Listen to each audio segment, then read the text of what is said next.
What's up, comic and pop culture fans? This is James with Mint Hunter Comics, and I'm here because I ended up getting a surprise mini collection as a trade for one comic.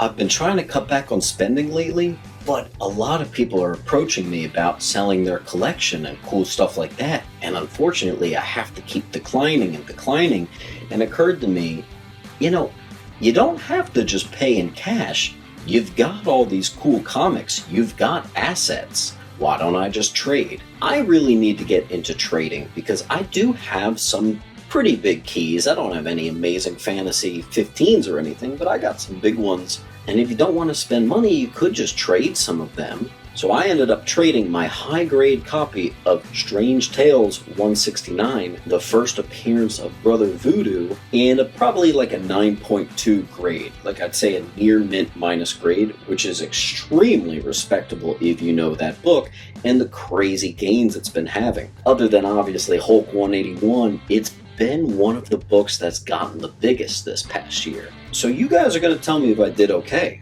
I traded one probably 9.2, maybe even a 9.4 worthy copy of the first appearance of Brother Voodoo, and I got about probably 80 pretty solid books out of it. Let me know down in the comments if you think I did good, and let's go ahead and check out what I got.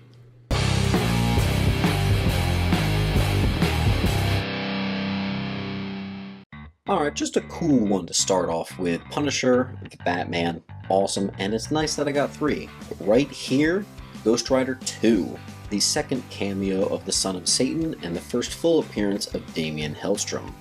These are off the press perfect for a 1972 book. You're looking at like $900 to $1,000 right there.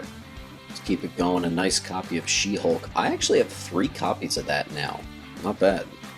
My favorite of the collection, a very nice 1979 copy, and you know what that means for a 1979 direct edition copy of a very sharp first appearance of Dazzler.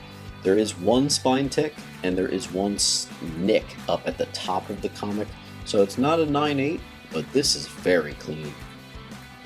Perfect copy of Venom Lethal Protector number 1, this should get a 9.8. Same thing with this very nice copy of the first appearance of Spider-Man 2099. First cameo of Gambit, thank you very much. This one looks perfect. We get the first Stormbreaker in a newsstand copy, also very nice copy. Kung Fu Fighter number 1 is not 9.8 worthy, neither is number 5 here, the First Lady Shiva, but those are 2 keys you want. Next up, a Shazam 1. And this one's pretty much off the press. Not with this. This one was a random one, but I did get the Dr. Polaris right here. This is one you always want to grab if you can. Now, I believe this is my 6th and 7th copy of The Death of Jason Todd. I'm going to do a big submission. First Kilowog in a newsstand. Very nice. First Wildcats. By the way, the last few books other than those Green Lanterns were all 9.8 worthy. First White Wolf, and then this next one, First Okoye. Here's a book that got crazy hot recently, so it's nice to have a 9.8 ready copy. First Iron Maiden, again, off the press. 90% of this collection was razor sharp, guys. A nice copy of First Appearance of Static and Hardware. Always get those. Here's another book I always get, First Appearance of Jessica Cruz. Here's a very nice one that the first time I've ever found it, Akira. Deadpool, the first solo title one, always good to grab. I had a small run of Detective Comics come out of that, and they were razor sharp, guys. Not 9.8, but some of them maybe. And these are 70s, even sometimes late 60s. Check out my favorite one coming up here. Oh, excuse me, one more. Yeah, right here. This may actually be 9.8 worthy, and that's from the 60s. You did hear that right. Really excited about these. I actually am more of a, when it comes to the earlier stuff, I collect Batman more, but I do grab Detective Comics when I can. I snagged these little Action Comics right here. This one's really sharp. Some nice, sharp-looking 12-cent covers. This is, don't get excited, it's the Toys R Us reprint, but that's collectible in its own way. Here, I was able to fill in all the gaps of my Spider-Man collection. I got every single missing book that I didn't have, so now my Amazing Spider-Man 200 through 400, I think it's 41, whatever volume 1 is now complete. So that's quite amazing. Nice copy of 312 there. He had more than just these, but this is pretty much where the store credit of my Strange Tales 169 was running out. So I was able to get exactly the Spider-Man comics that I was missing and not much more. But these are all very sharp. Some of them were not from the same collection, I think, because most of them had no signs of wear whatsoever.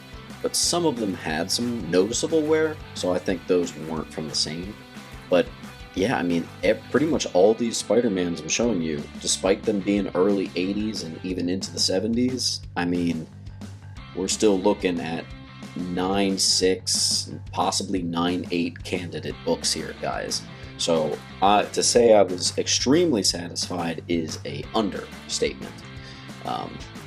I would have been happy with everything even without all these Amazing Spider-Mans thrown in here. So this was a big win for me. And, you know, I wasn't that attached to my Brother Voodoo, so I was able to get a ton of stuff that I wanted.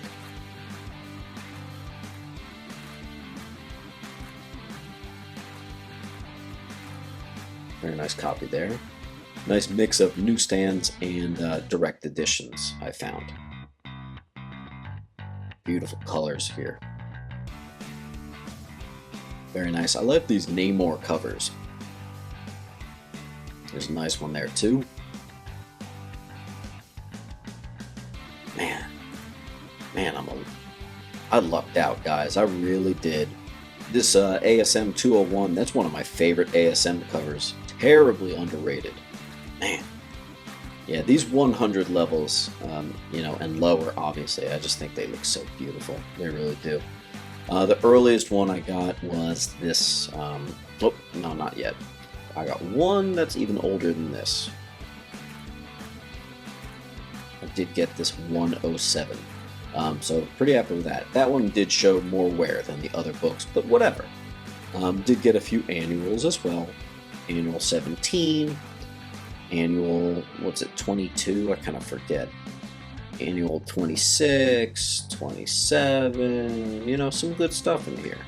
And then I did get the first appearance of Speedball, which is Amazing Spider-Man Annual. That's Amazing Spider-Man Annual 22. There we go. And last but not least, a little one-shot. Nice. And then a 181, Hiding. So guys, apparently that is what one copy of a nicer version of the first Brother Voodoo will get you. Funny thing is, I have another copy. I actually did sell this guy the better copy. I have like an 8.0, maybe like a 7.5 copy of first Brother Voodoo. But he was looking for that high grade. So I was happy to make the deal. I'm not particularly attached to Brother Voodoo in any way. And in fact, both of the copies that I have were purchased not for dirt cheap, but for like, one I got for $50, and I think the other one I spent like 20 bucks on several years back. It certainly wasn't a big deal for me to get a trade out of it, and I think I got some really solid books out of it, so I would do it again. Ended up with another collection, so works for me. As always, guys, keep on collecting, and don't forget that in addition to blowing your money away, you can also trade. Keep on collecting. I'll see you in the comments.